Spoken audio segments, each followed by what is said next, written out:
Mary Catherine Edwards. Mary Catherine Edwards, de 31 años, vivió en Beaumont, Texas, en 1995. Fue una profesora respetada con un gran círculo de amigos y una relación muy cercana a su familia. Mary fue vista por última vez el viernes 13 de enero de 1995 en una casa en el pueblo a la cual se había mudado. La preocupación de sus padres creció cuando al día siguiente ella no respondió las llamadas. Ellos fueron a su casa a cerciorarse de que se hallaba bien, encontrando en cambio una escena terrorífica. Mary yacía ahogada en su propia bañera y tenía sus manos esposadas detrás en su espalda. Una autopsia reveló que había sido agredida.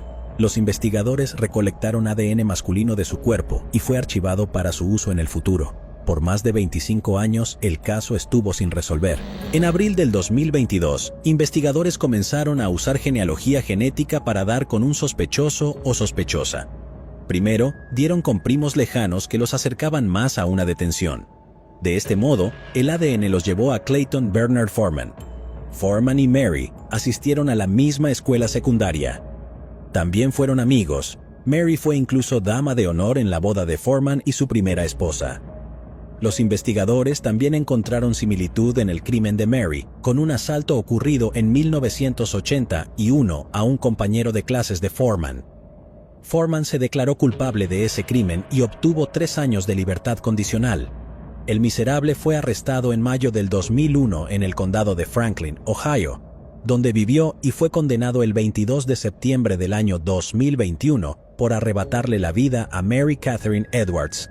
La fecha de su juicio aún no ha sido anunciada. Firozeh Deghanpur. Firozeh Deghanpur, de 24 años, era estudiante en la Universidad de Nebraska en Omaha en 1983. Desapareció del campus universitario el 13 de agosto de 1983, después de asistir a sus clases nocturnas, y un día después, el 14 de agosto, unos pescadores descubrieron su cuerpo debajo de un puente en Pigeon Creek, en el cercano Council Bluffs, Iowa. Una autopsia determinó que Firozeh había sido golpeada, apuñalada en el abdomen y cortada en la garganta. Durante los siguientes meses, varias agencias trabajaron juntas para tratar de encontrar al culpable. Desafortunadamente, no pudieron y el caso quedó congelado en 2020. Uno de los amigos de Firozeh se acercó a los investigadores con el nombre de un posible sospechoso del caso. Los investigadores rápidamente pudieron descartar a esa persona porque tenía una coartada sólida. Cuando echaron un nuevo vistazo al caso, vieron que los detectives que trabajaron en la investigación inicial recopilaron varias pruebas de la escena del crimen que podrían ser útiles. Ahora, con los avances en la tecnología del ADN, la evidencia incluía una blusa, ropa interior, cuadernos, impresiones de computadora, guantes, gafas graduadas, una lata de cerveza y 2 bolígrafos. Todos estos artículos habían estado almacenados en la oficina del sheriff durante casi 4 décadas. Los investigadores enviaron los artículos al Laboratorio de Investigación Criminal de la División de Iowa para realizar pruebas de ADN. En marzo de 2021, un guante manchado de sangre encontrado en el lugar contenía ADN de un hombre. Pudieron hacer coincidir el ADN no identificado con Bud Leroy Christensen a través del Sistema Nacional de Índice Combinado de ADN o CODIS. Los investigadores de la base de datos también encontraron las huellas dactilares de Christensen en papeles que se habían encontrado cerca del cuerpo. Christensen tiene un largo historial criminal con muchos crímenes similares que había cometido a lo largo de los años. El 30 de abril del 2021, las autoridades anunciaron que el tipo había sido arrestado y acusado de quitarle la vida a Firozeh. El técnico de escena del crimen, Hadley Mikovic, dijo durante la conferencia de prensa que el arresto en el caso fue posible gracias a los importantes avances tecnológicos en el análisis de ADN en las últimas décadas. Me gustaría alentar a los familiares y amigos de las víctimas a que nunca pierdan la esperanza y continúen trabajando diligentemente con las agencias encargadas de hacer cumplir la ley en sus investigaciones, para que el caso de Firozeh sea un ejemplo de que nunca es demasiado tarde para buscar respuestas, exclamó. El hermano y el padre de Firozeh, que viven en Londres e Irán respectivamente, fueron notificados de que se había realizado el arresto. Sonia Charles y bebé Jane Doe. A finales de enero de 1994, El propietario de Bob's Car Wash en Jeanerette, Luisiana, hizo un descubrimiento espantoso. Estaba sacando la basura cuando encontró una bebé fallecida dentro de un bote de basura de 55 galones detrás de su negocio. El forense local, el Dr. James Falterman, hizo la autopsia y también pronunció el panegírico en el funeral de la niña anónima, dirigiéndose a los más de 200 dolientes. Dijo que al ver al infante con el pulgar en la boca comenzó a tener pensamientos fríos de ira, depresión y tristeza. El Dr. Falterman también señaló que la niña estaba viva cuando la arrojaron a la basura y que probablemente vivió solo unas horas antes de sucumbir al frío. No pudo encontrar un boceto del bebé, pero la describieron como de sexo femenino, de tez oscura, y la llamaron Baby Jane Doe. La jefa de policía interina en ese momento, Carrie Davis, prometió encontrar a la madre del niño. Puede que no haya sucedido bajo su mando y que hayan pasado 25 años, pero las autoridades dicen que afortunadamente sucedió. La madre de la niña, Sonia Charles, de 50 años, de New Iberia, fue arrestada en septiembre del 2019. La unidad de casos sin resolver de la oficina del sheriff de Iberia Parish reabrió recientemente el caso después de que se desarrollaran nuevas pistas. El portavoz del departamento, el mayor Wendell Rayburn, explicó que un grupo local de casos sin resolver ayudó a atraer una atención renovada al caso y que se trajeron nuevas pistas a la atención de los investigadores. Las pruebas de ADN recopiladas tanto de Baby Jane Doe como de la escena del crimen fueron reexaminadas recientemente por un laboratorio local que a su vez desarrolló un perfil de ADN. Ese perfil de ADN, según el departamento del sheriff, coincidía con una muestra obtenida de Sonia Charles. El investigador privado Stephen Maynard fundó el grupo de defensa de casos sin resolver, que mostró un nuevo foco sobre este incidente. Va a tomar mucho tiempo para que los familiares sepan quién es ella ahora, dijo. Tal vez el bebé finalmente pueda tener un nombre. En mayo de 2021, un gran jurado parroquial acusó formalmente a Sonia Charles, de 52 años, de quitarle la vida a su hija recién nacida. Tras la acusación, fue ingresada a la cárcel de Iberia París con una fianza de $250,000. Charles enfrenta cadena perpetua sin libertad condicional si es declarada culpable. Susan Tice y Erin Gilmore. Susan Tice, de 45 años, vivía en Toronto, Canadá, en 1983. Era madre de 4 hijos y operaba como trabajadora social. Su cuerpo fue encontrado en el dormitorio de arriba de su casa recientemente comprada en Grace Street. El 17 de agosto de 1983, se mudó a Toronto desde Calgary en julio y se separó de su esposo, que vivía en una casa en el centro. Cuando un familiar encontró su cuerpo, los hombres se habían amontonado fuera de su casa. Había sufrido múltiples puñaladas en el pecho y la autopsia no pudo determinar cuándo terminó exactamente su vida. La policía admitió que tenía pocas pistas sobre el caso. Un detective dijo: "En este momento, no tenemos ningún sospechoso". 4 meses después, el 20 de diciembre de 1983, el cuerpo de Erin Gilmore, de 22 años, fue encontrado en su apartamento de Toronto. Una amiga que fue a buscarla para un cóctel encontró el cuerpo de Erin como el de Susan Tice.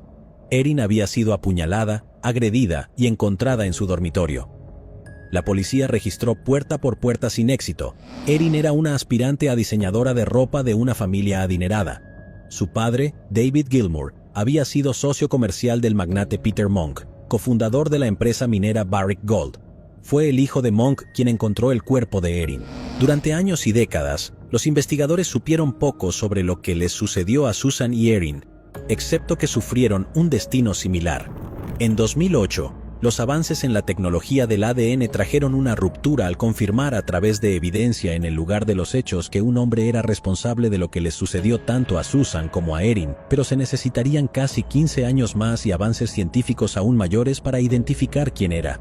Recientemente, mediante una combinación de genealogía forense de secuenciación genética avanzada y trabajo policial tradicional, que ahora abre regularmente casos de décadas de antigüedad, los investigadores arrestaron a Joseph George Sutherland, de 60 años y de Mussini, Ontario, Canadá, en relación con los casos de Susan y Erin. Mussini es una comunidad remota muy alejada de los asesinatos que, según la policía, se cometieron hace casi 40 años. El sargento detective Stephen Smith, investigador principal de la policía de Toronto, especuló que Sutherland había estado esperando que llamaran a su puerta. Smith dijo a los periodistas: "Ahora debe comenzar una segunda fase de la investigación, una revisión minuciosa del paradero de Sutherland en los 39 años transcurridos. Obviamente vamos a examinar todas las conexiones posibles con cualquier caso viable en todo Ontario, para asegurarnos de que no sea responsable de ningún otro delito". Smith dijo que los casos demuestran los últimos avances a través de la genealogía genética, un proceso de vanguardia que ha dado nueva vida a casos antiguos casi declarados irresolubles. El detective Smith añadió: "Los avances científicos eran la única forma de resolver los casos. Joseph Sutherland tenía 22 años cuando quitó la vida a Susan y Erin. Nunca fue sospechoso en el caso ni tampoco había sido entrevistado. En ese momento vivía en Toronto, pero luego se mudó a Mussini. Para entonces, un perfil de Facebook de Sutherland revelaba a una persona que llevaba una vida aparentemente normal, disfrutaba del aire libre y solicitaba recomendaciones de servicios como un electricista mientras se quejaba de los problemas cotidianos". El detective retirado de Toronto, Mark Mendelson, declaró: "Los investigadores también pueden recurrir a técnicas clásicas para identificar otros delitos. Entonces, creían que Sutherland podía ser el responsable. Por incluir alineaciones fotográficas de casos anteriores y testigos presenciales, así como análisis de huellas dactilares, ahora que las huellas dactilares de Sutherland estarán en un sistema centralizado conocido como AFIS. También es muy posible que Sutherland nunca cometiera otros actos violentos, pero dijo que no hay suficientes datos estadísticos sobre criminales en serie para tenerlos". En una discusión informada al respecto, el ex policía agregó: "Una cosa es segura, es un claro ejemplo de lo maravillosa que es la ciencia. Estaba previsto que Sutherland compareciera pronto ante el tribunal en 2023. Uno de los hermanos de Erin Gilmore, Sean McCowan, dijo lo siguiente sobre el arresto: "La mejor llamada que he recibido. Es un día que hemos estado esperando casi toda nuestra vida. Durante casi 4 décadas, el culpable había sido un fantasma", expresó McCowan, y agregó que su madre, que falleció hace 2 años, nunca se recuperó de la pérdida de su única hija. Se habría sentido tan aliviada de que hubiera habido un arresto y tan feliz de que alguien se enfrentara a la justicia después de permanecer en el anonimato durante 39 años, sentenció McCowan. Kim McVeigh. El 23 de mayo de 1992, el cuerpo de una mujer fue encontrado tirado detrás de un cobertizo en construcción en North Memorial Drive, en las afueras de Tulsa, Oklahoma. Rápidamente, fue identificada como Kim Marlene McVeigh, de 31 años. A Kim le habían disparado en la cabeza, no había testigos conocidos del crimen, ni evidencia de ADN. Nadie presentó información útil y el caso se congeló, pero recientemente los testigos se presentaron y le dijeron a la policía que un hombre llamado Tommy Edward Harris confesó que le quitó la vida a Kim.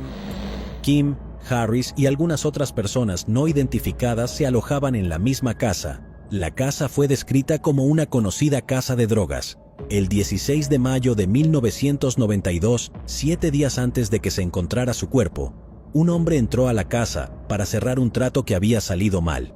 Este individuo quería recuperar su dinero. Luego tuvo lugar un tiroteo. Este hombre tomó a Kim con una llave de cabeza y la arrastró afuera. Luego el hombre le hizo demandas. Tommy Harris disparó un arma y alcanzó a Kim en la sien izquierda. Seguidamente, Harris arrastró su cuerpo a la casa para después esconder sus restos detrás del cobertizo en la parte trasera. Tommy Harris fue arrestado el 14 de mayo del 2020. El sheriff del condado de Tulsa, Vic Regalado, dijo: "Este es un momento agridulce y amargo por el hecho de que Kim McVeigh todavía tiene familiares. Les han notificado, pero están fuera del estado y no pudieron estar aquí hoy. Nuestros corazones ciertamente están con ellos tan dulcemente por el hecho de que ahora hemos podido brindarle un cierre a su familia. Fueron años de preparación, pero nuevamente al final del día, la justicia a veces avanza lentamente, pero aún sucede. El hombre que entró a la casa que buscaba dinero ya falleció".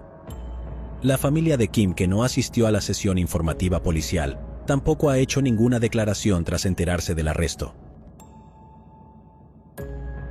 Raquel Johnson.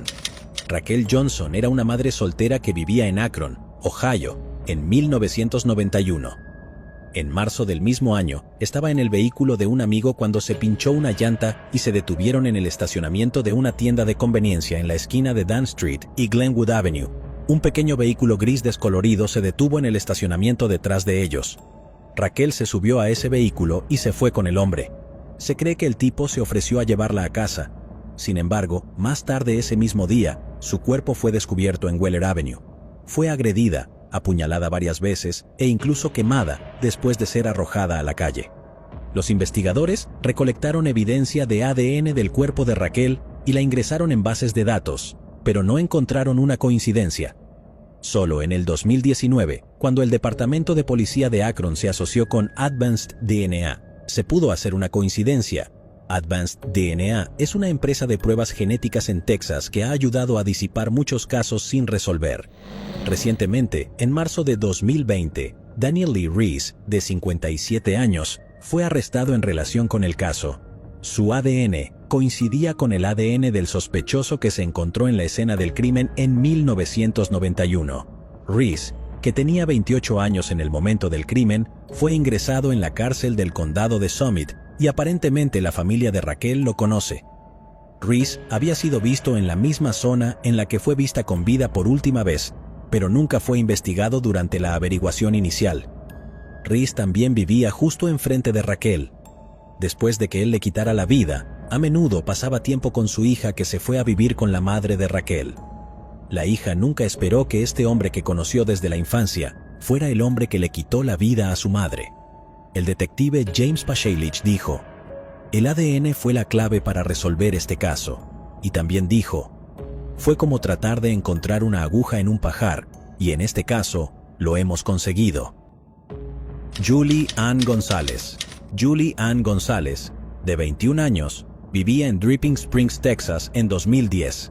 Estaba casada con George de la Cruz, pero estaban separados y no vivían juntos. Los dos estaban a punto de divorciarse. Julie y George tenían juntos una hija pequeña llamada Leila, que tenía unos 2 años en ese momento.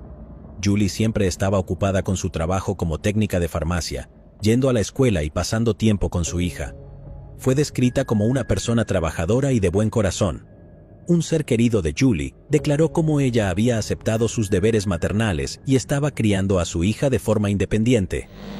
El 26 de marzo del 2010, George vio a Julie por última vez y dijo que ésta había venido a dejar a su hija porque compartían la custodia de ella. La tía de Julie, Dora Soto, esperaba que Julie la contactara ese día, pero no lo hizo. Dora intentó comunicarse con ella, pero no lo logró. Cuando no respondió los mensajes de texto y las llamadas, su familia comenzó a preocuparse. La tía de Julie, su madre Sandra y su hermana Samantha hablaron con George. George afirmó que Julie le dijo que se iba de viaje por unos días. Todos dijeron que Julie no habría dejado atrás a su hija, o al menos le habría dicho a un miembro de la familia que se iba. La familia de Julie decía que su hija era su mundo y que nunca la dejaría atrás. Julie también era muy honesta y estaba en contacto constante con su familia. A las 11 de la noche, la tía y la mamá de Julie denunciaron su desaparición a la policía de Austin, Texas. La policía no tenía ninguna evidencia de que Julie no se hubiera ido por su cuenta, pero dijeron que era adulta y que se le permitía irse. La mamá y la tía de Julie mencionaron que su auto nuevo también había desaparecido. Al día siguiente, el 27 de marzo de 2010, la familia de Julie y su nuevo novio Aaron recibieron mensajes de texto de ella. La hermana de Julie creía que era ella, porque se refería a ella por su apodo. La tía, la madre y el novio de Julie no estaban tan seguros. Aaron acababa de recibir un mensaje de Julie informando que iba a romper con él, y su madre se sorprendió porque Julie estaba perdidamente enamorada de él. Julie o alguien que usó su teléfono también publicó un mensaje en Facebook diciendo que estaba deprimida y publicó algunos mensajes en su página de MySpace. Julie escribió que había conocido a un hombre llamado James, en Colorado, y estaba ansiosa por comenzar su vida allí. La tía y la mamá de Julie sabían que estos mensajes no eran de ella. Julie no habría dejado a su hija y no era así como ella escribiría. Aaron le pidió a Julie que le dijera cuál era su segundo nombre. La persona al otro lado de la línea dijo que no tiene tiempo para juegos y nunca envió ningún otro mensaje a los familiares de Julie. Los investigadores aún no estaban seguros de si ella se fue sola o si hubo juego sucio, pero hablaron con George, ya que él fue la última persona que vio a Julie con vida. George solo les dijo que Julie dejó a su hija y luego se fue abruptamente. La familia de Julie comenzó su propia investigación. Su tía condujo por el sur de Austin y vio el auto nuevo de Julie en el estacionamiento de un Walgreens. Su tía entró corriendo y buscó a Julie por toda la tienda, pero no la encontraba por ningún lado. Preocupada por lo que podía encontrar, la tía de Julie se puso en contacto con la madre de la chica y juntas revisaron el baúl de Julie, pero no la encontraron. Vieron una bolsa de papel en el asiento trasero que contenía medicamentos para el asma de la hija de Julie. No era como si Julie no le hubiera dado a George un medicamento tan importante para su propia hija. Entonces, la familia de Julie le preguntó a uno de los empleados dentro de Walgreens si ella había estado allí. Le mostraron una foto y él dijo que les resultaba familiar. También le preguntaron si sabía algo sobre el auto de afuera.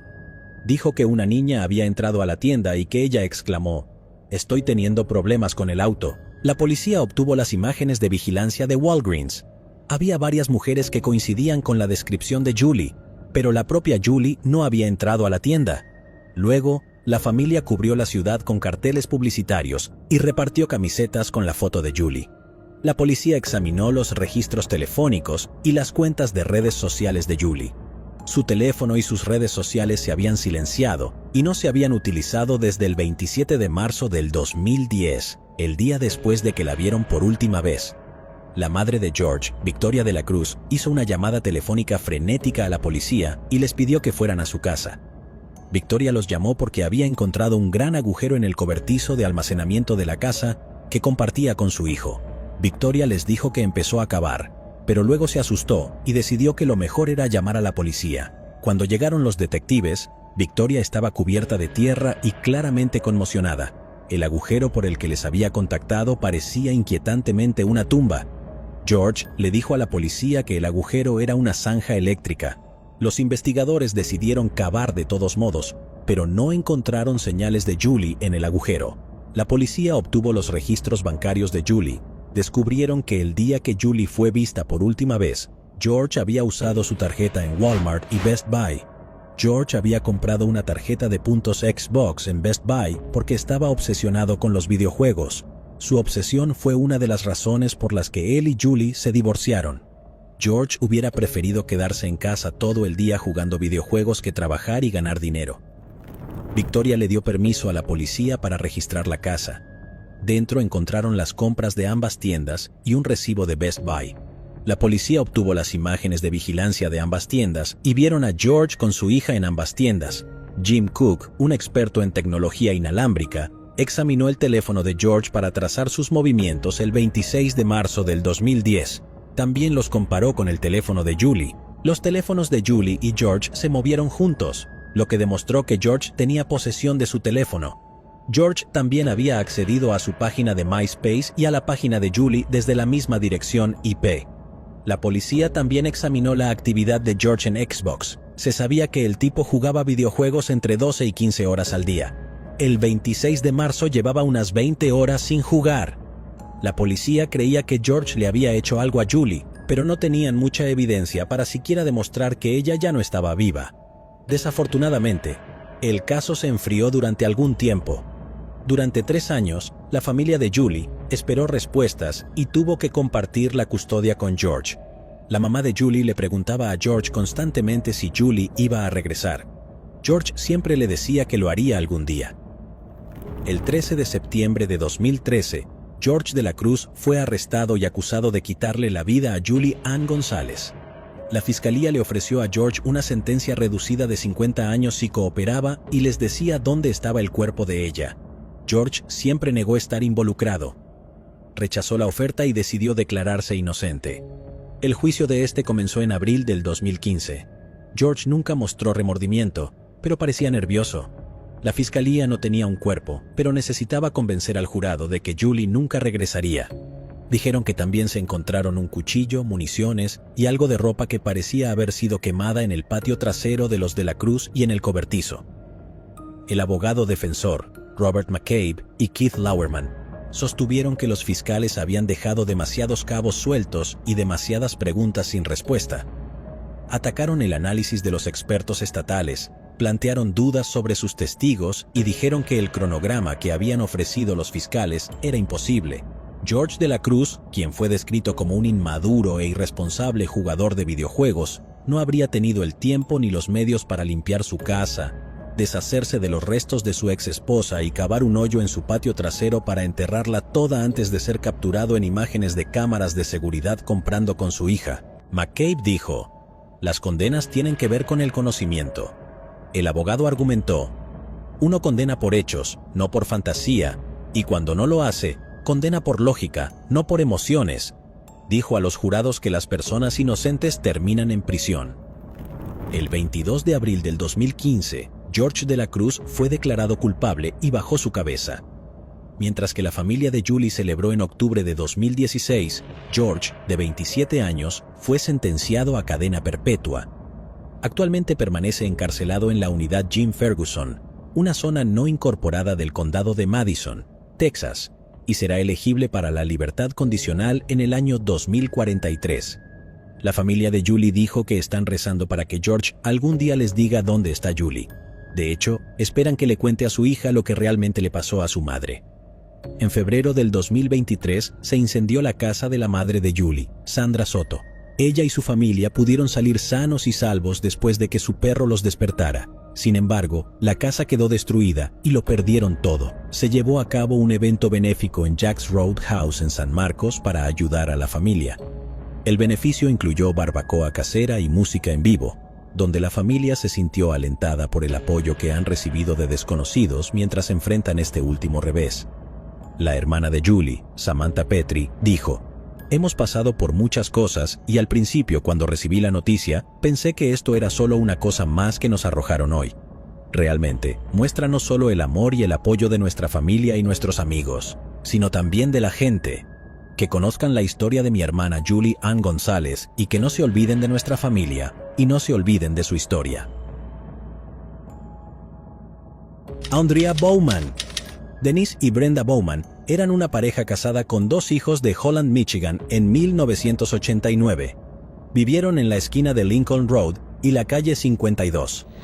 Denise trabajó como maquinista de madera y Brenda solía trabajar en el mostrador de joyería en el centro comercial Mayfair. Sus 2 hijos fueron Andrea y Vanessa Bowman. Andrea nació el 23 de junio de 1974 como Alexis Badger. Sus padres biológicos son Kathy Turkanian y Randy Badger, y antes de su primer cumpleaños, ella fue adoptada por Denise y Brenda Bowman y renombrada. Vanessa nació en enero de 1988. Andrea pasó de ser hija única a ser más que una hermana mayor. Fue una tercera madre de la gordita pelirroja. Andrea se quedó en casa cambiando pañales y limpiando biberones.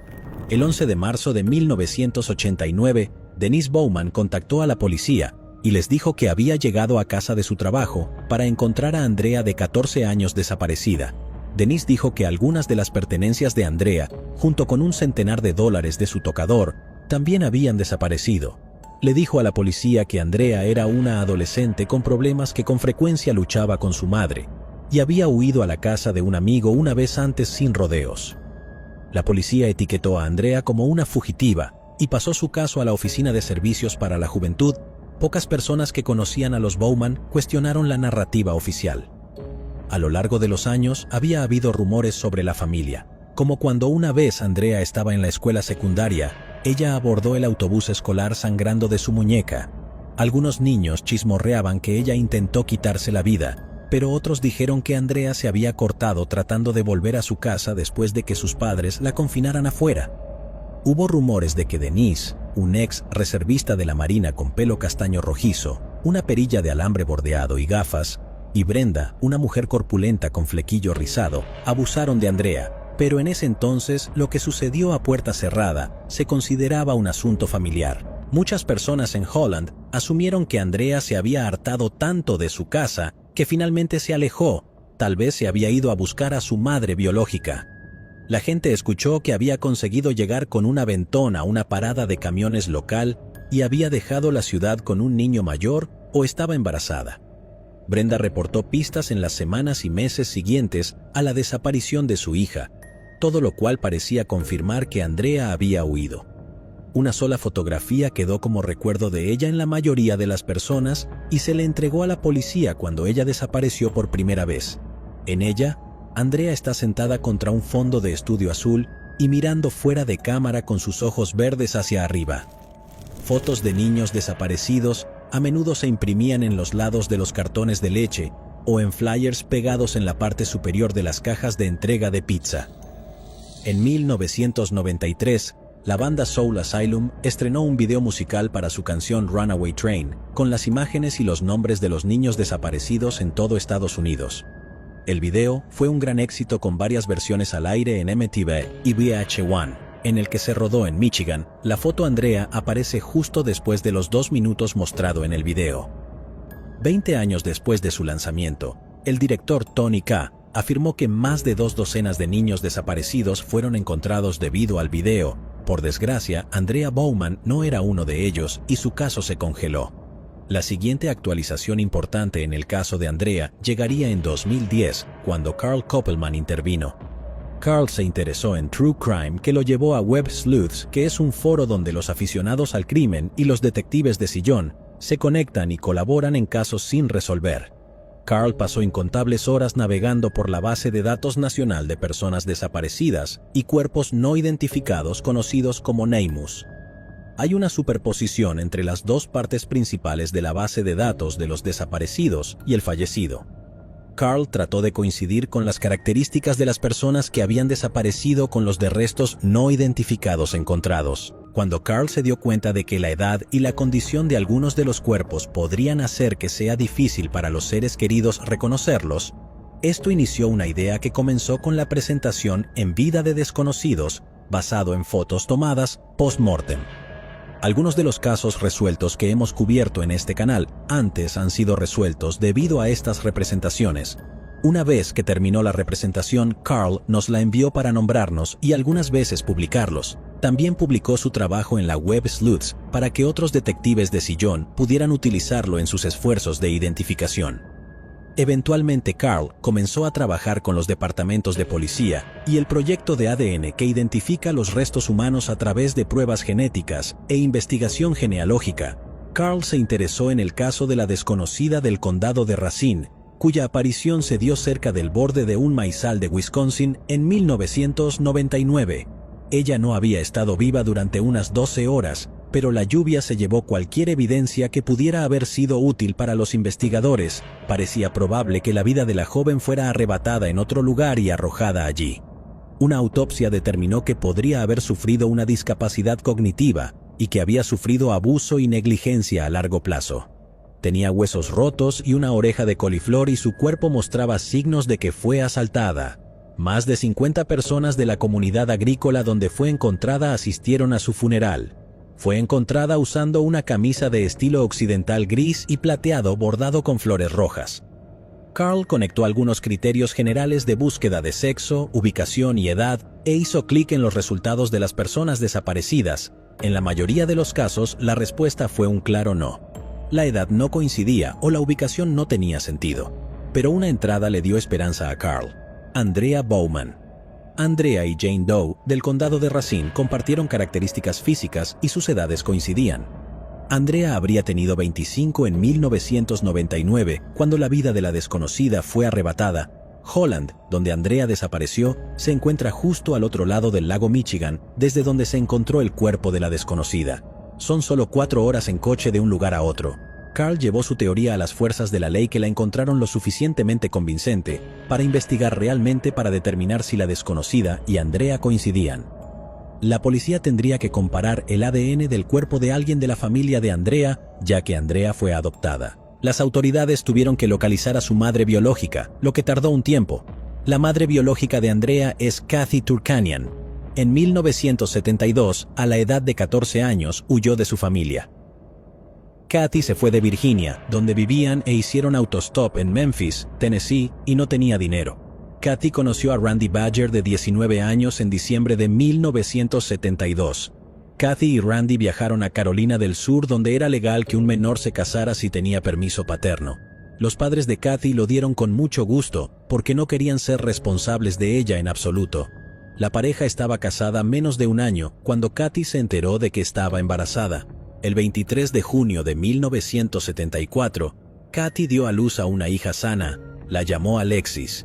Cuando Alexis tenía 5 meses, Kathy y Randy se separaron y volvió a vivir con sus padres en Virginia. Kathy se dio cuenta de que no iba a recibir ayuda de su familia y no podía darle a Alexis la vida que quería. Alexis fue puesta en adopción y pronto fue adoptada por Denise y Brenda Bowman. En abril del 2010, la policía que trabajaba en el caso de Andrea envió una carta a la casa de Kathy Turkanian. La carta explicaba que Andrea desapareció de su hogar adoptivo y que podría ser la desconocida encontrada en Wisconsin. La policía necesitaba una muestra del ADN de Kathy para saberlo. Kathy estaba dispuesta a compartir su ADN, pero quería saber más sobre lo que le había pasado a su hija. En la carta no daba detalles, y Kathy ni siquiera sabía que su nombre había sido cambiado a Andrea Bowman. Buscó en internet información sobre chicas desaparecidas en Michigan. No tardó mucho en encontrar una de la ciudad de Holland cuyo cumpleaños y descripción física coincidían con Alexis. Cuando vio la foto de la escuela de niñas, Kathy pensó que Andrea Bowman podría ser su hija. En su búsqueda para saber más sobre Andrea se contactó con Carl Koppelman. Mientras esperaba los resultados de la prueba de ADN, Kathy también se puso en contacto con un detective retirado de Michigan llamado Pat O'Reilly. Pat le dijo a Kathy que el padre adoptivo de Andrea, Dennis Bowman, fue el responsable de su desaparición. Echemos un vistazo más profundo a Dennis y otros crímenes que cometió en mayo de 1980. Una mujer de 19 años montaba su bicicleta al norte de Holland, Michigan, cuando un motociclista la forzó a salir de la carretera. El hombre le dijo que se bajara de su bicicleta y caminara hacia el bosque. La joven no se movió, y el hombre sacó un arma y disparó un tiro que pasó cerca de ella y repitió la orden. Aún así, ella no se movió, y el hombre disparó el arma de nuevo, esta vez en el suelo cerca de sus pies. Dijo que le dispararía a ella después. En ese momento un coche pasó, y el motociclista giró la cabeza hacia el ruido, y la joven aprovechó la oportunidad para pedalear lo más rápido que pudo. El hombre no disparó ni dio caza, y ella fue capaz de contactar a alguien en una camioneta que la llevó a casa. Sus padres llamaron a la policía, y la joven proporcionó una descripción del sospechoso, un hombre blanco con gafas tintadas y un casco azul. Su motocicleta, dijo que tenía un estuche negro montado en la parte posterior. Al final del día, la policía había detenido a un sospechoso. La joven le echó un vistazo y confirmó que él era el hombre que trató de atacarla. Era Dennis Bowman, que para entonces ya era marido y padre en el momento en que Andrea tenía casi 6 años. Dennis fue condenado por agresión con intención de cometer una conducta criminal y sentenciado a 5 a 10 años de prisión. Fue remitido para recibir asesoramiento psicológico, y un juez determinó que probablemente representaría un peligro para las mujeres si estaba libre. Dennis cumplió la sentencia mínima. Un día de 1998, un policía estatal en Dorr, Michigan, respondió a una alarma en la casa móvil de Vicky Vandenbrink, de 28 años de edad. Había informado de tantos allanamientos que el departamento del sheriff había instalado un sistema de seguridad. Cuando el soldado llegó a la escena, encontró a Dennis Bowman alejándose por la puerta trasera. Los Bowman se habían mudado a Hamilton, un pueblo ubicado en medio de Holland. En 1989, poco después de la desaparición de Andrea, Dennis le dijo al oficial que se estaba quedando temporalmente con Vicky Vandenbrink, que era una ex compañera de trabajo de él. Lo dejaron ir, pero cuando las autoridades se pusieron en contacto con Vicky, que no estaba en casa cuando sonó la alarma, dijo que Dennis estaba mintiendo. Dennis luego cambió su historia diciendo a las fuerzas de la ley que había entrado en el remolque para usar el baño. Había estado allí al menos una vez antes de lo que afirmó, cuando su hija Vanessa vendía galletas de chicas exploradoras a Vicky. Previniendo, la policía obtuvo el permiso de Dennis para registrar su propiedad en el desván de un edificio anexo. Encontraron una bolsa de lona negra que contenía lencería, que más tarde fue identificada como de Vicky Vandenbrink, así como una escopeta de cañón corto, una sudadera negra y una máscara. Kathy Turkanian se enteró de los detalles de los antecedentes penales de Dennis Bowman, después de presentar una solicitud de ley de libertad de información, basada en lo que el detective Pat O'Reilly le había dicho. Después de ver lo que le hizo a otras mujeres, Kathy se convenció de que Dennis Bowman le quitó la vida a Andrea. Si Kathy tenía razón, significaría que Jane Doe en el condado de Racine no era Andrea. Esa teoría solo tenía sentido si Andrea seguía viva. 10 años después de su desaparición en el 2013, los tan esperados resultados de ADN confirmaron que Kathy no estaba relacionada con la desconocida. En septiembre de 2013, Kathy y Carl se conocieron en persona en la conferencia de desaparecidos en Michigan, organizada por la policía estatal. La conferencia fue diseñada para crear conciencia y, con suerte, generar pistas para casos sin resolver. Kathy y Carl aparecieron con camisas personalizadas donde se leía encontrar a Andrea Bowman. Carl hojeó la habitación y se sorprendió cuando sus ojos se posaron en caras familiares. Él le dio un codazo a Kathy y ella miró. «Ellas son Vanessa y Brenda», dijo. Brenda reconoció a Kathy porque vio que Kathy publicó en Facebook que cree que Dennis es responsable. Brenda parecía ansiosa por explicar su versión de la historia. Insistió en que ella y Denise habían cooperado plenamente con la policía después de la desaparición de Andrea. Ella presentó una carpeta llena de notas y volantes de personas desaparecidas como prueba. Contó los avistamientos de Andrea y estaba claro que todavía creía que el adolescente había huido. De acuerdo con Carl, cuando mencionó los antecedentes penales de Denise, Brenda respondió: «No he olvidado lo que hizo, pero lo perdono. Me tomo muy en serio mis votos matrimoniales». Después de la conferencia, Kathy contrató a un investigador privado llamado Jeffrey Flor, que se las arregló para conseguir el archivo policial de Andrea que Kathy y Carl nunca habían visto. Extrañamente, los primeros documentos en el archivo databan de marzo de 1989, cuando Andrea desapareció. Estaban fechados 4 meses antes, cuando la policía respondió a las denuncias de abuso en la residencia de los Bowman. El informe no entra en detalles sobre lo sucedido, señalando únicamente que las autoridades locales habían determinado que las acusaciones no eran ciertas. Carl y Kathy estaban seguros de que la policía se había perdido algo. En el 2017, Kathy y Carl se reunieron con Chris Haverdink, el detective que se había hecho cargo del caso de Andrea. Haverdink estuvo de acuerdo en que sospechaba de Bowman, pero eso no fue suficiente para arrestarlo.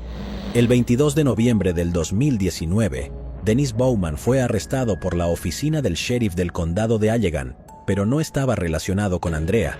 Había sido arrestado en relación con un crimen cometido 9 años antes de que Andrea desapareciera a más de 800 millas de las costas del lago Michigan.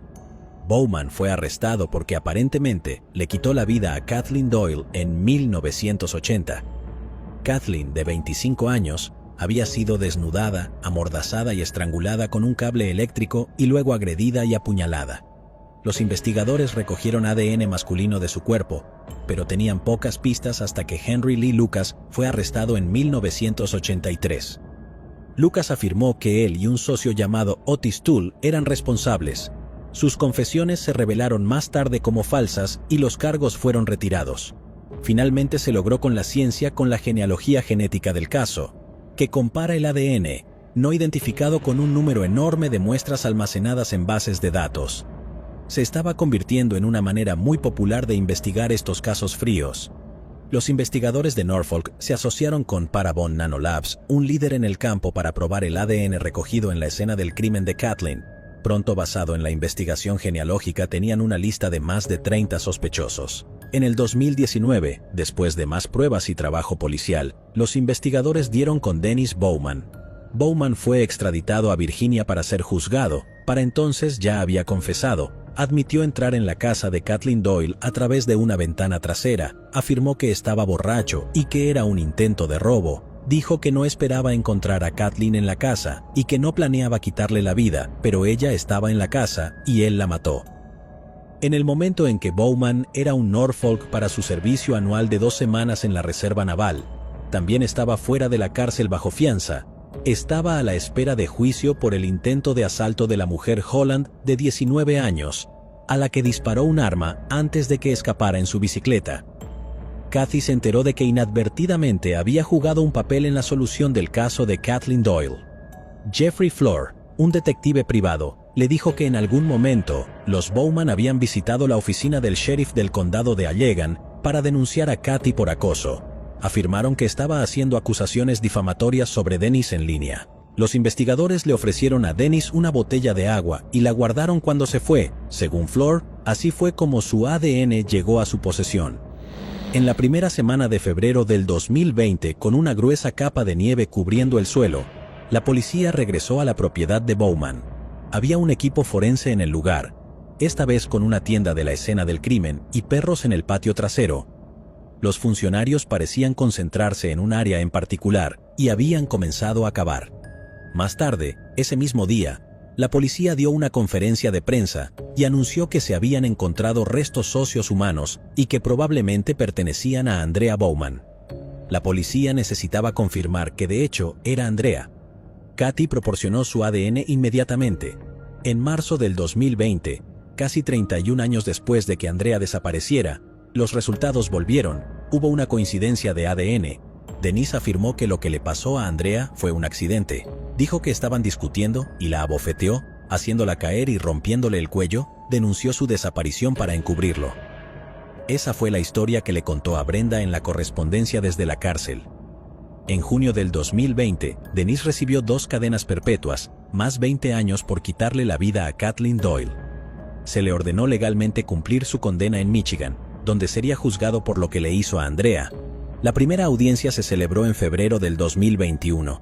Brenda subió al estrado primero. Contó con lágrimas cómo había hecho carteles de personas desaparecidas porque realmente creía que Andrea había huido, y dijo que supo la verdad solo después de que Dennis fue arrestado en el caso de Kathleen Doyle. Cuando se le preguntó si Andrea había acusado alguna vez a Denise de abusar de ella, Brenda dijo que sí, pero que no creía que las acusaciones fueran verdaderas. «Eso es mentira», le dijo con respecto a Andrea, y lo sabes.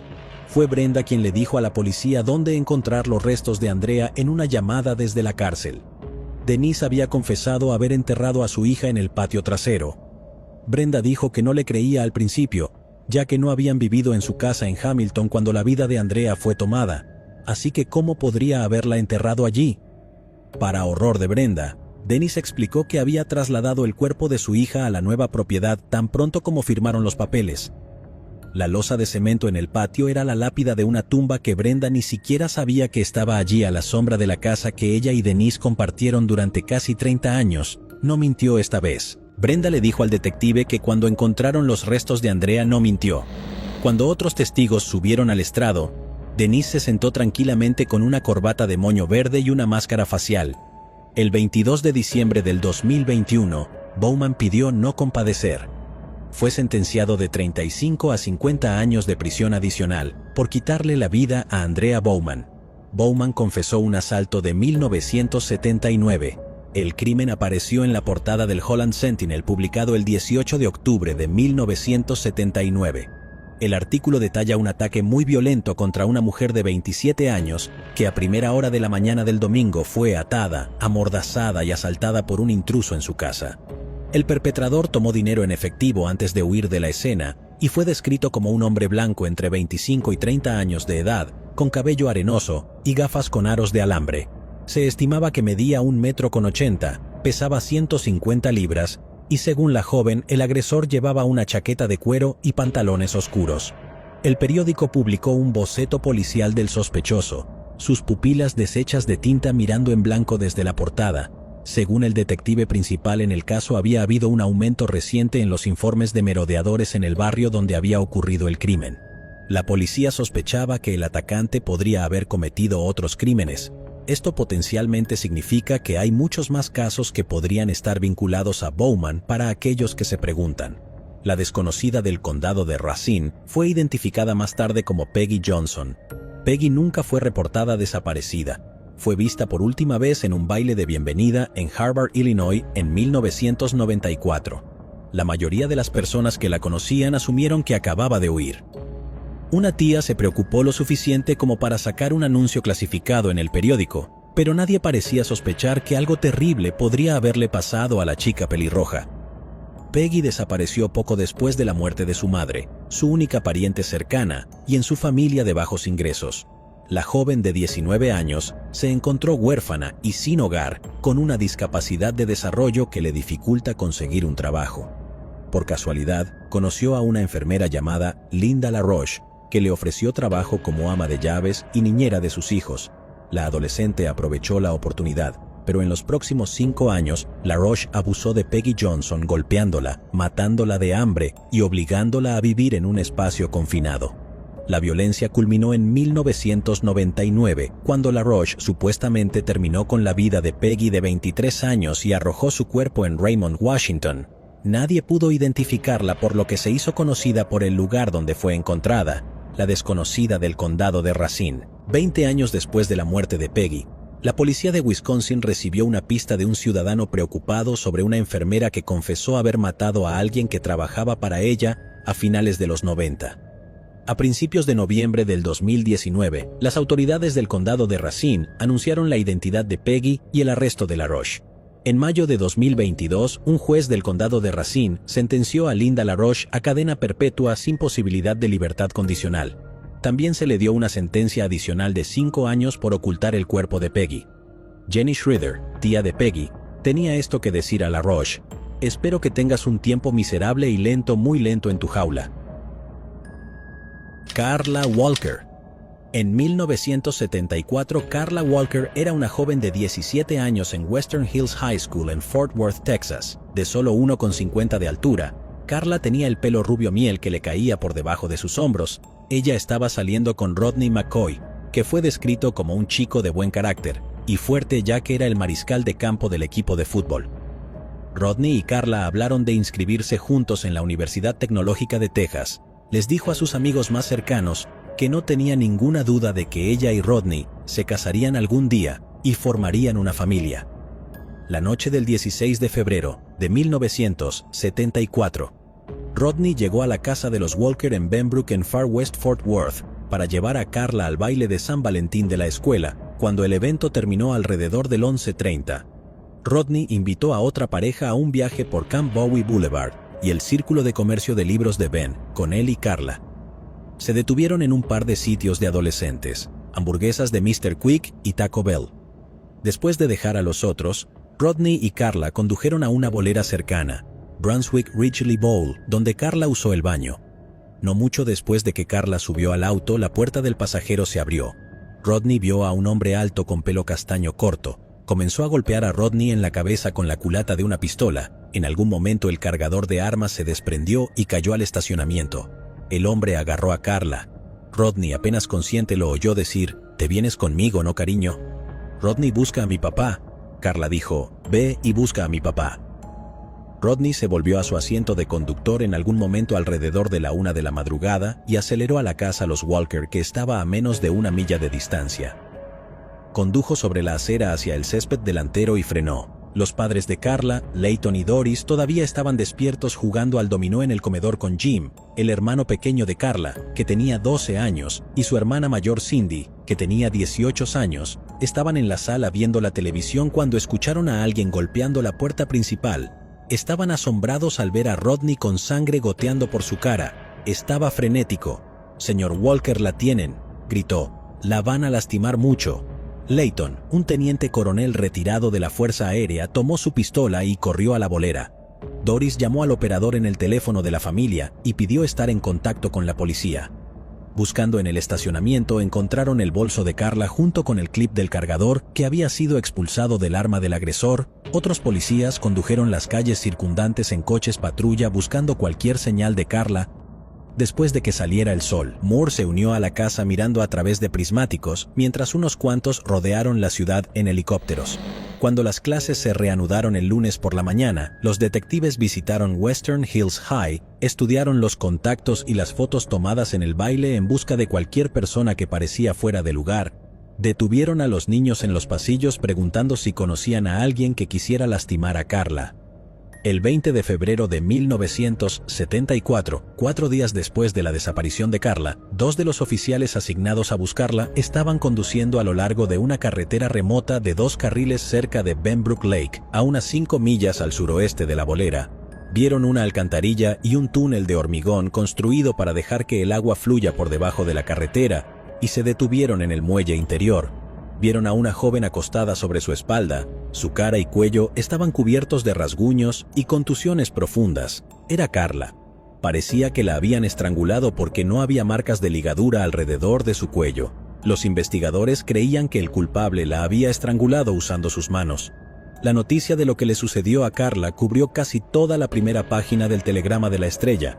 Su funeral, que se celebró en la Iglesia de Cristo de Western Hills, fue atendido por más de 1,250 dolientes, mucho más de lo que el pequeño santuario podía albergar.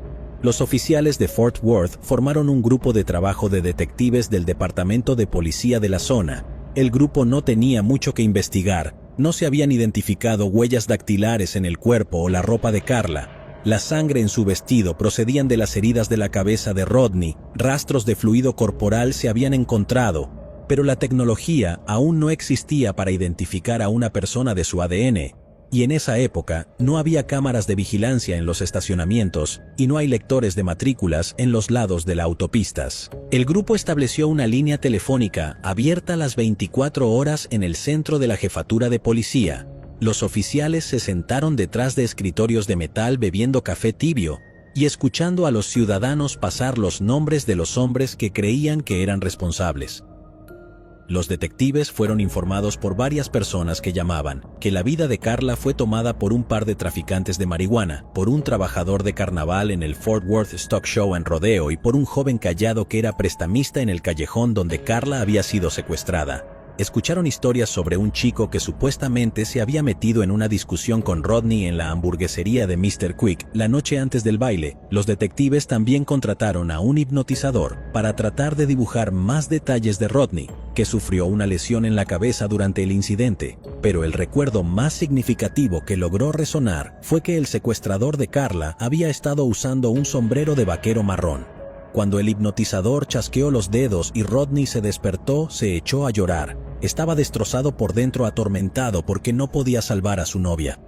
Durante una reunión, los detectives del grupo de trabajo discutieron otro caso sin resolver que había tenido lugar el 7 de febrero de 1973, casi exactamente un año antes del de Carla.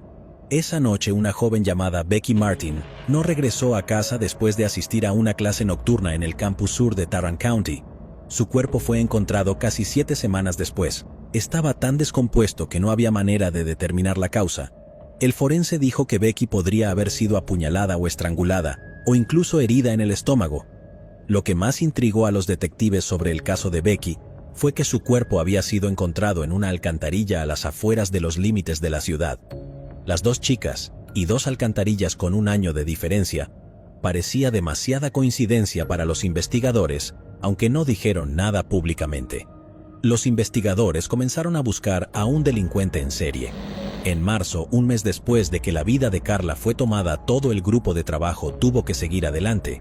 Era una pequeña pista. Los detectives se enteraron de que el clip de carga encontrado en el estacionamiento de la bolera pertenecía a un nuevo modelo 22 de pistola marca Ruger. Pidieron a la Oficina de Alcohol, Tabaco y Armas de Fuego del gobierno federal que les proporcionara los nombres de cualquiera que viviera en Fort Worth que hubiera comprado ese modelo.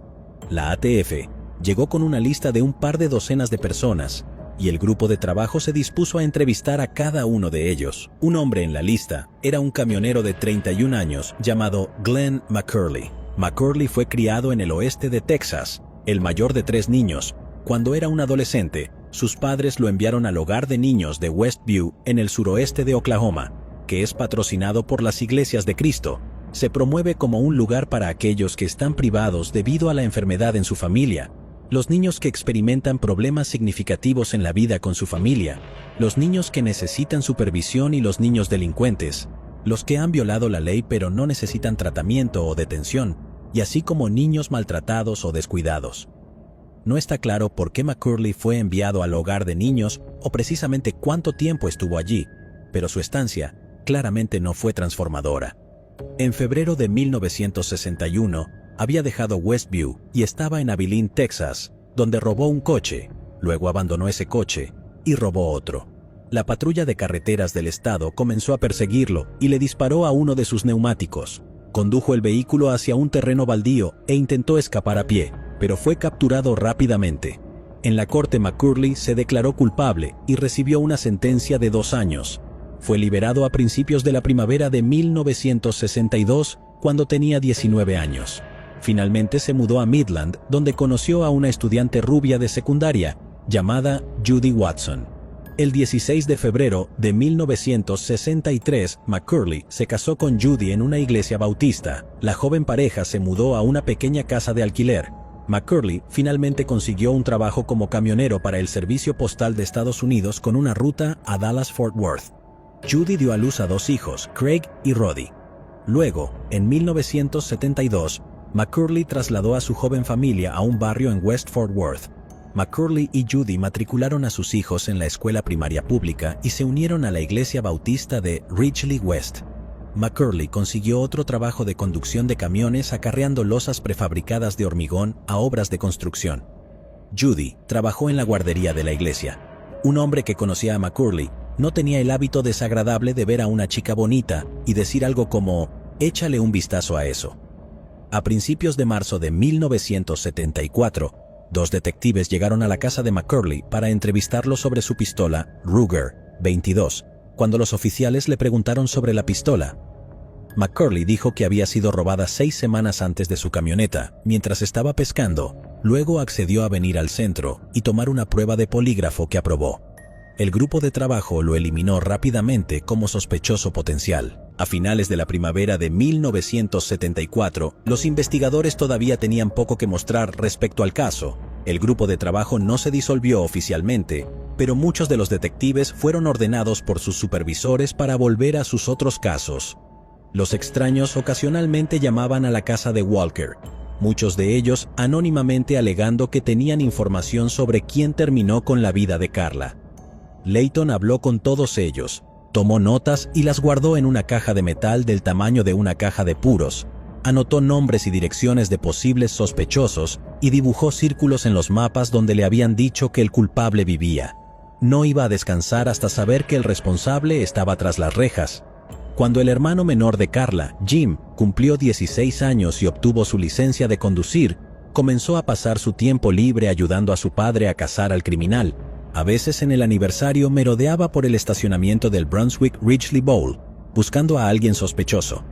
Jim tomó clases de boxeo en el Panther Boys Club, se unió a los equipos de lucha libre y fútbol de la escuela secundaria, y corría por su vecindario. Quería estar listo en caso de que alguna vez me encontré con el culpable.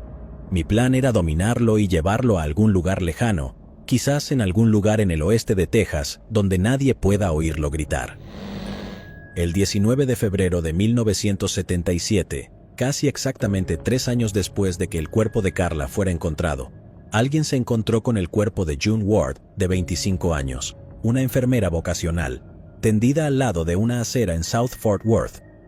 June estaba desnuda excepto por una correa de sostén alrededor de su cuello.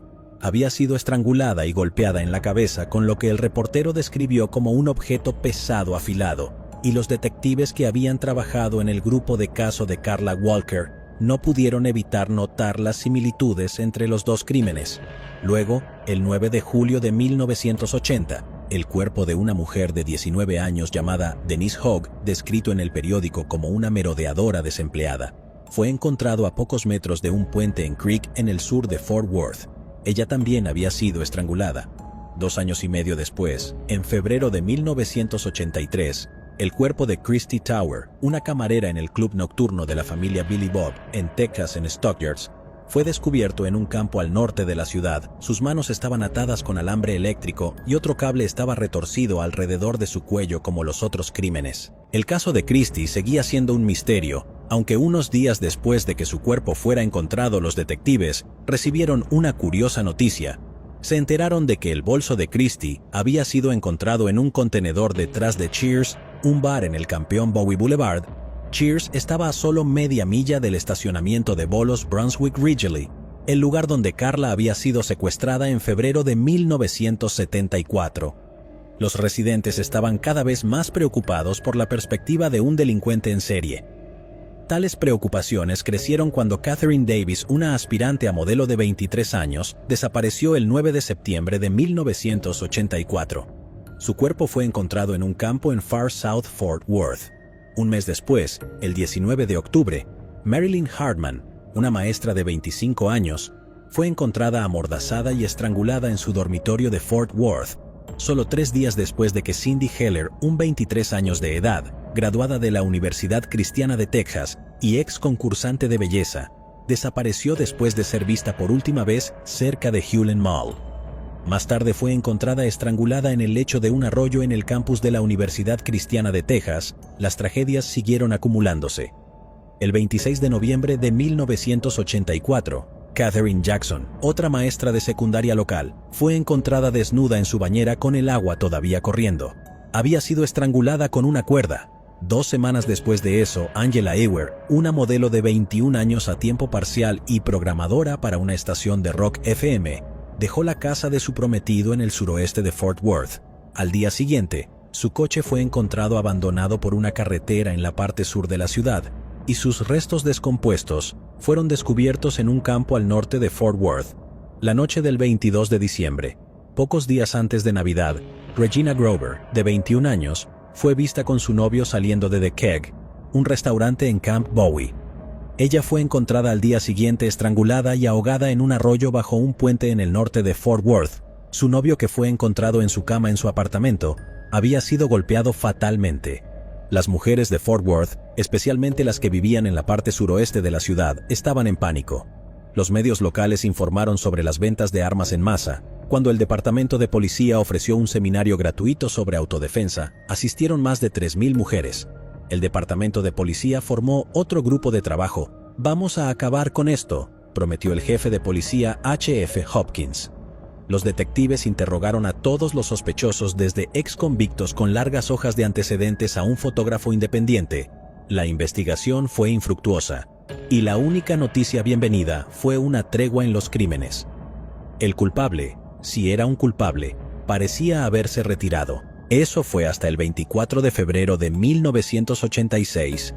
Un transeúnte se encontró con el cuerpo desnudo de una mujer parcialmente envuelto en una manta, tendido en una colina cerca de un parque en el centro de Fort Worth, que había sido estrangulada, pero la policía no pudo identificarla a través de las huellas dactilares habituales o registros dentales, ni recibieron ningún informe sobre una mujer desaparecida que podría haber proporcionado una pista.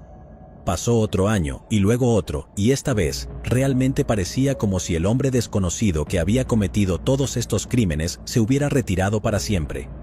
Jim, el hermano pequeño de Carla Walker, no se había dado por vencido. Después de graduarse de Western Hills High, Jim había asistido a la Universidad Estatal Sam Houston, donde leyó libros sobre delincuentes en serie y tomó cursos de psicología anormal para que pudiera entender mejor lo que describió como la mente criminal.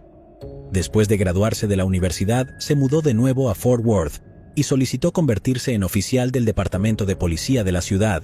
Su plan era ser ascendido a detective y conseguir los archivos de Carla y encontrar al hombre responsable. Durante una sesión de entrenamiento en el campo de tiro de la academia, sin embargo, Jim notó que algo estaba mal con su vista. Un médico más tarde le diagnosticó una afección ocular congénita. Obligado a abandonar la academia, se fue a trabajar en seguridad en una oficina local de Defense Contractor General Dynamics, pero continuó buscando al hombre responsable. Después de que su padre falleció en 1987 de un ataque al corazón, Jim profundizó a través de las notas en la caja de metal de Layton en busca de nuevas pistas a seguir. Después de que su madre falleció en el 2015, Jim compró la casa de sus padres y se mudó a ella con su esposa. Quería estar allí en caso de que alguien tuviera conciencia a las 3 de la mañana y apareciera para confesar, dijo. En enero del 2019, los detectives Leah Wagner y el oficial Jeff Bennett decidieron volver a ver el caso de Carla después de que Jim hiciera una solicitud, entre los que entrevistaron el novio de Carla para entonces, Rodney McCoy, que se había mudado a Alaska tan pronto como se graduó de la escuela secundaria para trabajar en una plataforma petrolera, diciendo a su familia que necesitaba estar tan lejos de Fort Worth como sea posible. Finalmente regresó a Texas y vivía cerca de Austin cuando Wagner y Bennett lo alcanzaron. Para tratar de localizar nuevos testigos, investigadores publicaron un mensaje en la página de Facebook del Departamento de Policía. Recibieron un par de docenas de respuestas, incluyendo una de una mujer que afirmó que su ex marido había crecido en el mismo suburbio que Carla y había mantenido un manojo de artículos de prensa sobre su caso, que ocasionalmente releía, una señal probable de que él era sospechoso. Sin duda, la decepción de la ex esposa fue evidente, ya que su ex marido pudo probar que había salido de la ciudad el fin de semana que le quitaron la vida a Carla. Lo que los detectives necesitaban era evidencia física, y la mejor evidencia física que podían esperar encontrar, por supuesto, era el ADN del culpable. Desde que Karla perdió su vida, la tecnología de identificación de ADN no solo se había desarrollado, sino que había progresado. Más allá de las expectativas de nadie, había ahora incluso laboratorios que se especializaron en la cartografía genealógica, en la que los técnicos utilizan bases de datos de libre acceso para vincular el ADN de una persona desconocida al ADN de los familiares de esa persona. Afortunadamente para Wagner y Bennett, el vestido de Karla y otra ropa que había usado la noche en que su vida terminó había sido cuidadosamente empacado en bolsas de papel en el laboratorio de pruebas del departamento de policía, lo que significaba que había una posibilidad de que los técnicos aún pudieran encontrar una muestra utilizable de ADN. Después de todos estos años, sin embargo, no había manera de saber si el ADN se había degradado, lo que impediría a los técnicos de compilar un perfil genético completo del hombre responsable. Una vez más, la realización de pruebas de ADN en la ropa de Karla podría costar el departamento de policía de Fort Worth tanto como $20,000, dinero que era más probable que vaya hacia los casos activos. Wagner y Bennett estaban decididos a encontrar al menos una buena ventaja, pero sabían que las probabilidades estaban en su contra. Luego su investigación tomó un giro impredecible. Vincent Strange era un técnico de Fort Worth Aerospace de 40 años y aficionado al true crime. En el 2017, creó un podcast sobre casos sin resolver en Texas. Su primera historia iba a ser sobre Karla Walker, cuyo caso había leído mientras investigaba en Internet. Entrevistó a los hermanos de Karla, Jim y Cindy, así como a algunos de sus amigos. Una persona que lo escuchó fue Diane Kuykendall. Diane había ido a la escuela con Karla. Karla siempre le sonreía en el pasillo a pesar de que realmente no se conocían.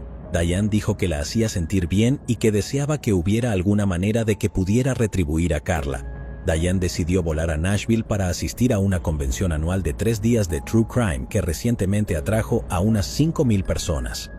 Ella trajo consigo 80 copias de un panfleto que había escrito sobre el caso de Karla. Entregó los panfletos a personas como Nancy Grace y Paul Holes de Keith Morrison Fox, investigadores jubilados que trabajan para Oxygen Network. Paul Holes estaba intrigado y convenció a Oxygen Network de pagar $18,000 para cubrir el costo de las pruebas de ADN en la ropa de Karla en un laboratorio en California.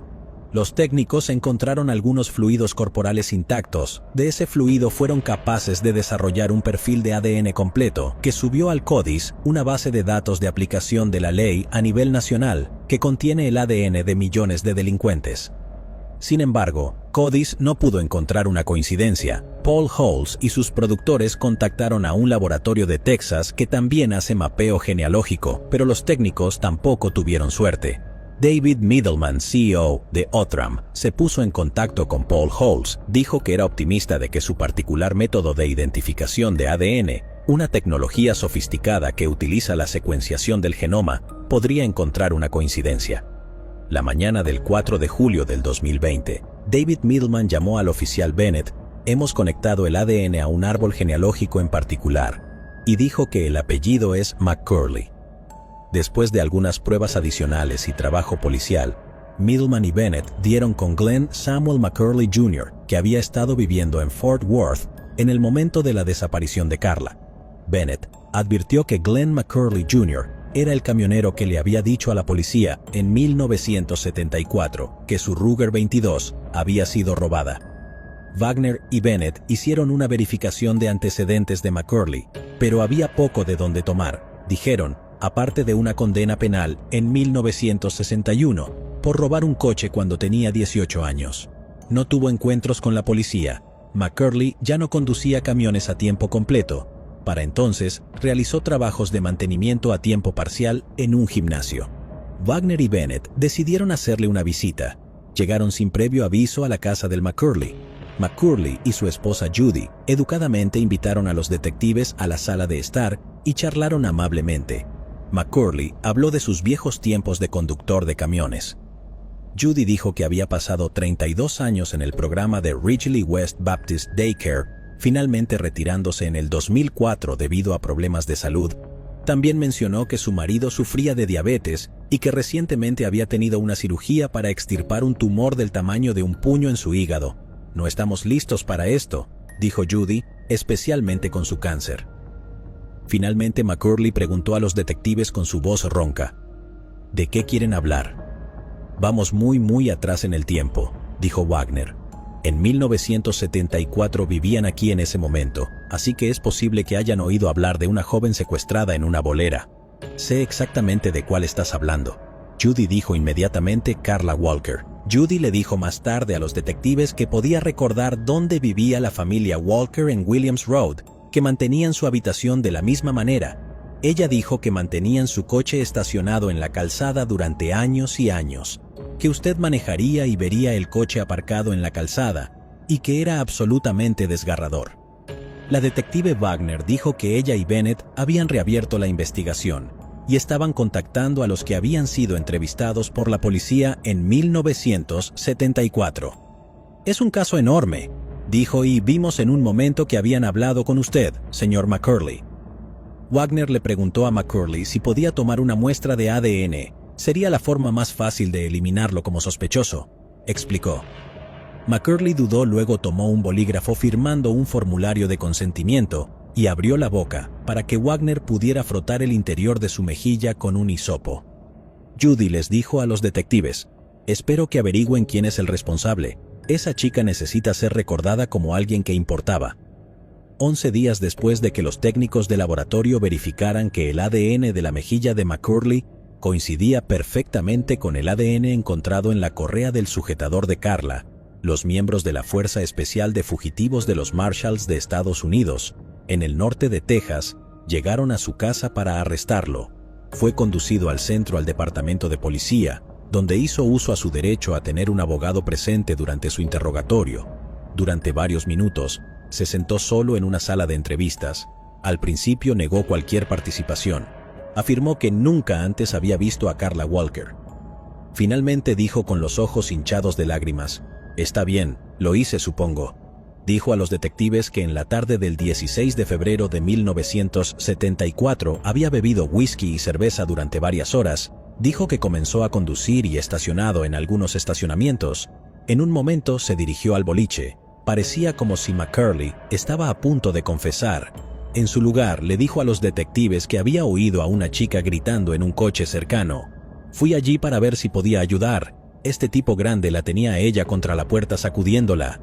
McCurley dijo que abrió la puerta del acompañante y se metió en una pelea con el chico y lo empujó. A Carla la llevó de vuelta a su coche y luego la llevó a otro estacionamiento.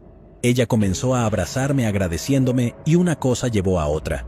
Él afirmó que todo lo que pasó entre él y Carla fue consensual y él no sabía lo que le había pasado después de eso. Después de hablar con sus abogados designados por la corte, McCurley se declaró inocente. Sus abogados argumentaron en sus presentaciones judiciales que la prueba de ADN del laboratorio de Outram era defectuosa y que Wagner y Bennett habían coaccionado a McCurley a una confesión falsa. Los abogados también retrataron a McCurley como débil. Este hombre no representa una amenaza para nadie, por lo que podemos decir que ha llevado una vida sin incidentes. 9 meses después, el 16 de junio del 2021, la primera audiencia previa al juicio abierta al público se llevó a cabo. Con uniforme verde de cárcel, McCurley fue empujado a la sala en una silla de ruedas. Cuando el juicio se puso en marcha unos meses después, el novio de Carla, Rodney, testificó sobre la noche en que desapareció. El detective retirado Jim Minter subió al estrado para hablar sobre la investigación original del caso de Carla, y Wagner y Bennett testificaron sobre su propio trabajo policial.